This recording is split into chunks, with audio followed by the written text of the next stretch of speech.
বন্ধুরা, আপনারা ইতিমধ্যেই শুনেছেন মুখ্যমন্ত্রী মমতা বন্দ্যোপাধ্যায় ৪৪,০০০-এর বেশি শূন্যপদ জানিয়ে বিজ্ঞপ্তি প্রকাশ করবে এসএসসি অর্থাৎ স্কুল সার্ভিস কমিশনের মাধ্যমে প্রায় ৪৪,০০০ শিক্ষক শিক্ষিকা নিয়োগ হতে চলেছে। এটা ব্রেকিং নিউজ এবং আজ বিকেল ৫টার পর থেকেই আপনারা জানেন যে খবরটা কিন্তু মুখ্যমন্ত্রী নিজে সাংবাদিক সম্মেলন করেন এবং তারপর ছড়িয়ে পড়ে।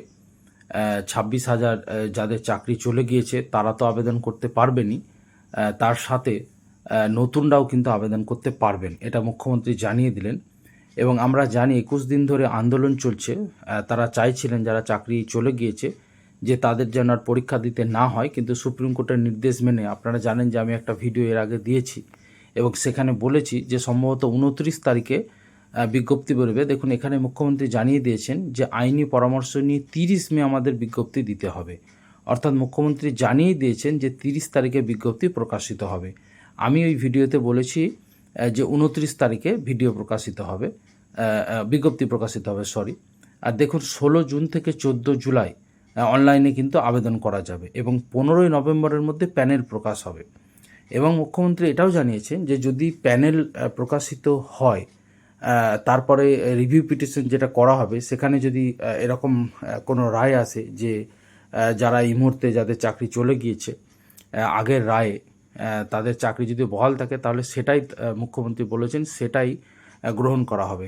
আমি অনুরোধ করব আপনারা অবশ্যই আমার কালকের ভিডিওগুলোর প্রতি নজর রাখুন, আমি বিস্তারিত আপনাদের জানিয়ে দেব।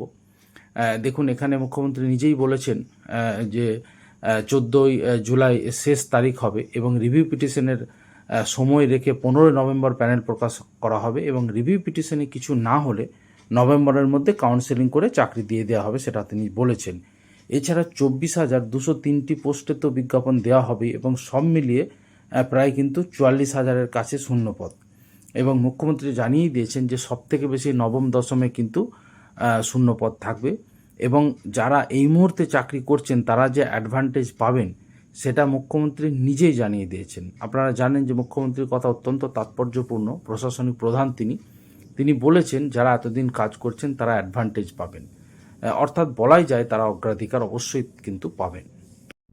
পুরো ভিডিও দেখার জন্য অবশ্যই আপনারা আমার চ্যানেলে প্রতি নজর রাখুন এবং আগামীকালের ভিডিওগুলোর প্রতি নজর রাখুন। আমি বিস্তারিত কিন্তু আপনাদের জানিয়ে দেবো। এটা শর্ট ভিডিওর মাধ্যমে আপনাদের আপাতত সংক্ষেপে বিষয়টা জানালাম। ধন্যবাদ।